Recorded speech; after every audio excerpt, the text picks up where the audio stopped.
The Gman. What is there to say about this person, if he is even human? He travels here and there in his blue suit and most of the time with his briefcase. The contents of that case are almost as mysterious as the man himself. The G-Man appears to be a human male with dark brown hair, green eyes, and has this extremely calm and unconcerned manner. Not many are aware of the G-Man's existence, and those that are tend not to speak of it. And I'm not about to tell you how I'm aware of it neither. You see, I believe that if the G-Man wanted you to know about him, then you would already be aware of his existence. If that's true, then you'll know that what I speak is the truth and not merely a figment of my imagination. At least not all of it. Hello everyone, I'm RedBeakRaven and welcome to the story of the G-Man. So sit back and relax, watch and or listen, as we dive into the story of this unnatural and sinister being.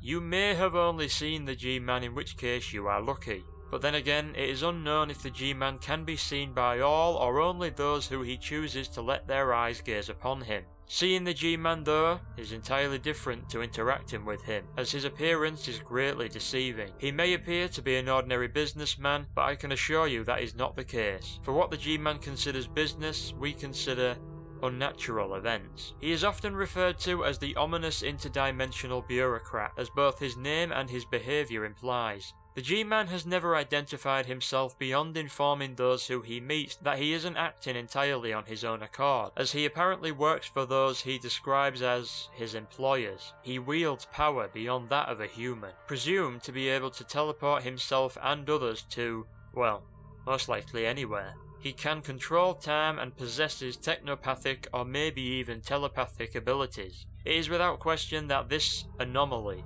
is extremely dangerous, and despite helping those in need from time to time, he should be considered as a threat by all normal humans and even some forms of alien life. The Vortigaunts, a wise alien species, have been known to enter the G-Man's realm and temporarily hinder his progress. The G-Man's story is probably a much longer one than the one I know. I would argue that the G-Man is not entirely human and that in his realm, wherever it may be, time and space are non-existent. For all we know, the G-Man may have always been there since the beginning, but his story to us starts before the Black Mesa incident.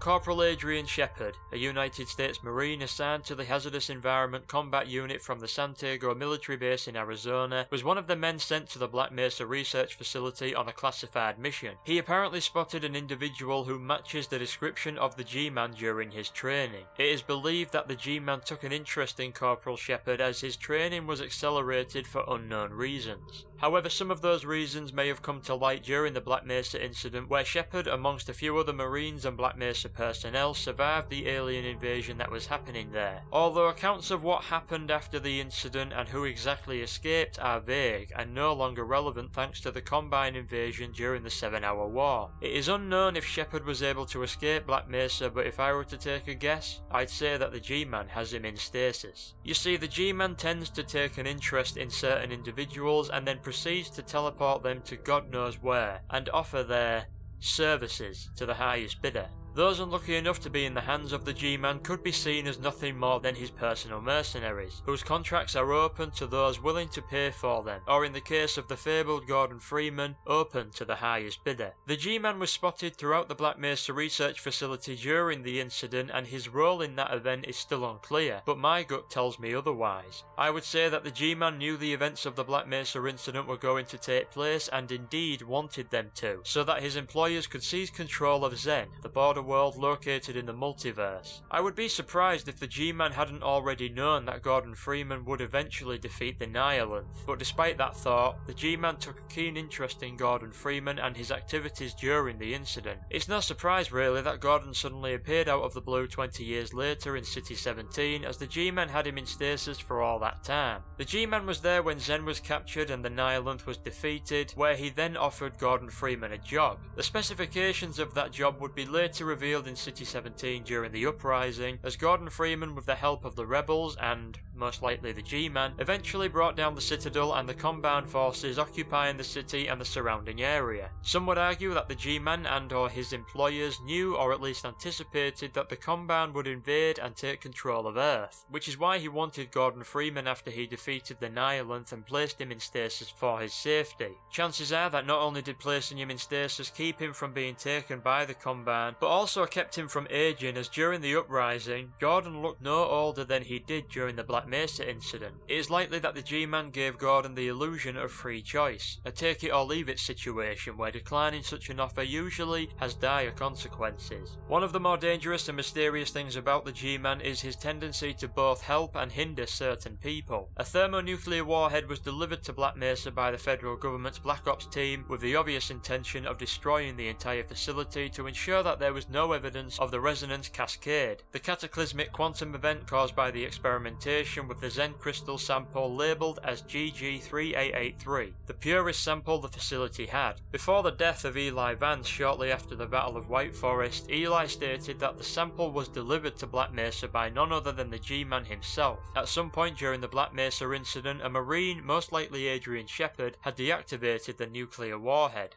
The G-Man, however, reactivated it, and thus the facility and any evidence of the resonance cascade was annihilated. The only thing that we have left of that event is the knowledge that those that survived and escaped carry. But this is where the G-Man's motives get even more questionable. Alyx Vance, the daughter of Eli Vance, was just a small child during the Black Mesa incident, and had it not been for the G-Man, Alyx would have died along with her mother. The G-Man saved Alyx for reasons unknown, and you could say that he did the same for others as well. It makes you wonder, why did the G-Man want to destroy the facility? If it was to get rid of any evidence, then surely you would have expected him to take care of the survivors as well. Maybe the Gman invasion put that thought aside, maybe it was his employer's wish to keep those that escaped alive. You could even say that the G-Man and or his employers tried to stop the Gman invasion by destroying Black Mesa, in hopes that it might shut down the portal storms that raged across Earth following the resonance cascade. But then again, it is believed that there was nothing the human race could have done to stop the Gman Empire from dominating the world. But the G-Man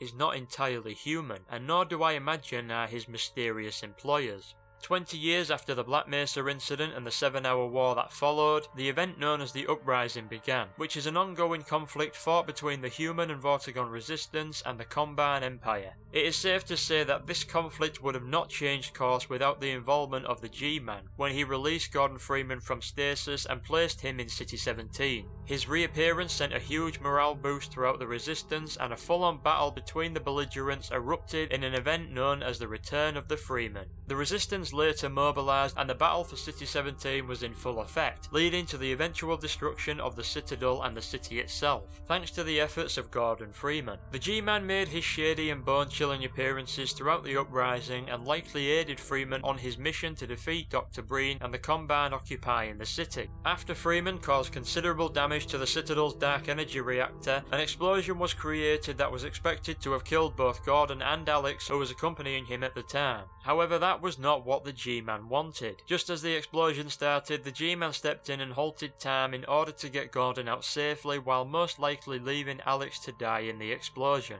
Strange, isn't it? Why one would save a girl from the total destruction of one place only to leave her to die in another, and in practically the same manner. The G-Man may have anticipated that Alyx would be a great asset in assisting Freeman on his mission, that is, if Freeman's contract had been in place before the destruction of Black Mesa. Perhaps the G-Man has a conscience from time to time, but I'm sure that there's more to it than that he and his employers have a plan for many individuals. You see, humans are nothing but pawns on a chessboard for the G-Man, and those people like Gordon and Adrian know it. Gordon was informed during the time freeze that he would be placed in stasis again, while the G-Man ponders over some offers for Gordon's services. But here is where the tale gets really interesting. This G-Man, this anomaly, appeared to be unstoppable. That was until the Vortigaunts stepped in to essentially save the day. Before the G-Man extracted Gordon and left Alyx to perish in the explosion, a group of Vortigaunts appeared and teleported both of them away. It was apparent at that point that the Vortigaunts could enter the G-Man's realm and interfere with his plans. I imagine that the G-Man was not happy at all, and was probably taken by surprise at how the Vortigaunts were able to rescue Freeman from the G-Man's grip.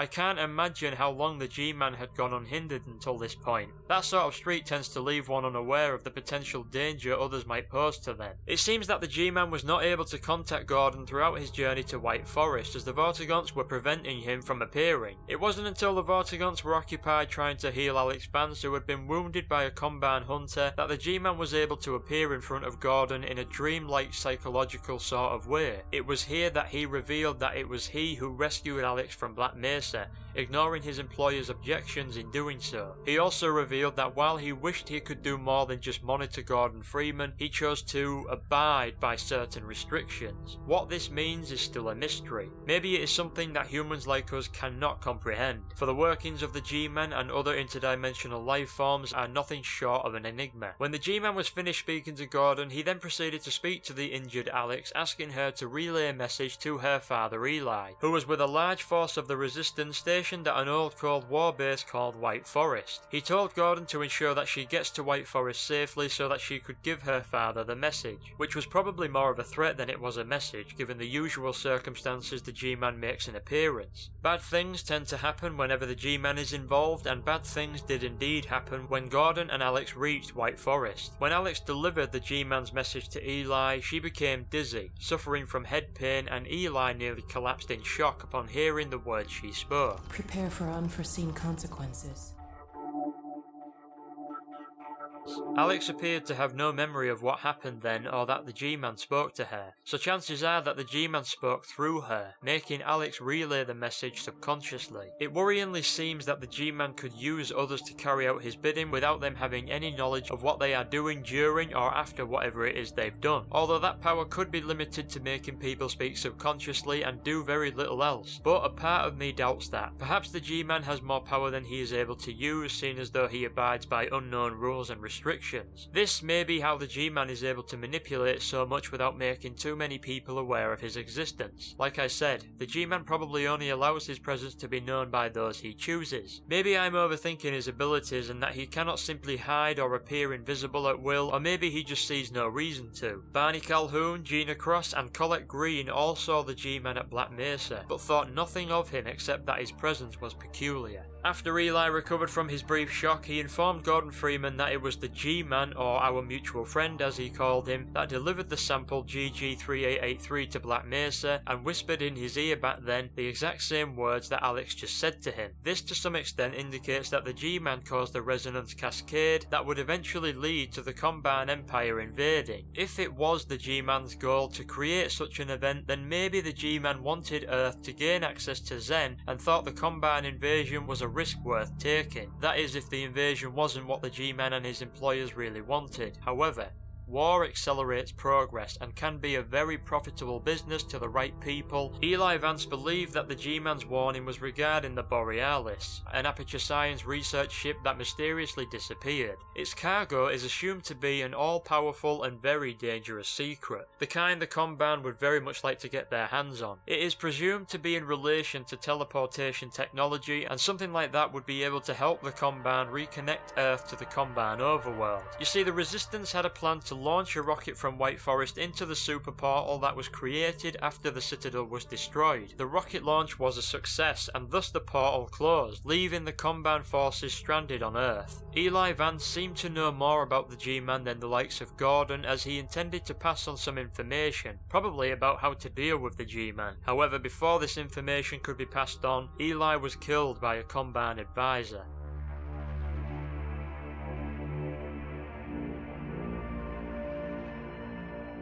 Prepare for unforeseen consequences. What exactly was this warning for? The Borealis, the advisor coming to eliminate Eli? Who can say what exactly the G-Man's cryptic statements mean, or where and when he'll even appear next? My guess is that the G-Man will probably go wherever Gordon Freeman ventures. Perhaps he is the only one who can get to the bottom of what the G-Man is really up to. For now, all we can do is be vigilant, and if you ever spot a Caucasian male in a blue suit with a purple tie and a suitcase, it's probably best that you run like hell and put some distance between you and wherever you spotted this individual. Although that most likely won't do much, for if the G-Man wants you, he will find you. But don't worry, he probably won't hurt you. That is, if you accept his offer. Refuse that offer, and don't say I didn't warn you. is it really that time again? It seems as if you only just arrived. And that concludes the story of the Gman. Thank you for watching and listening. Let me know in the comments below what you think of the Gman and what wild theories about him do you believe, or maybe you've got one that you crafted yourself. Let me know and I will definitely read your comment, as this is one of my favourite characters in not just the Half-Life games but in video games overall. So hit the like button if you like this video. You can also follow me on Twitter or like me on Facebook. You'll find the links near the bottom of the description. Anyways, that's all from me, so until next time, I'll see you soon.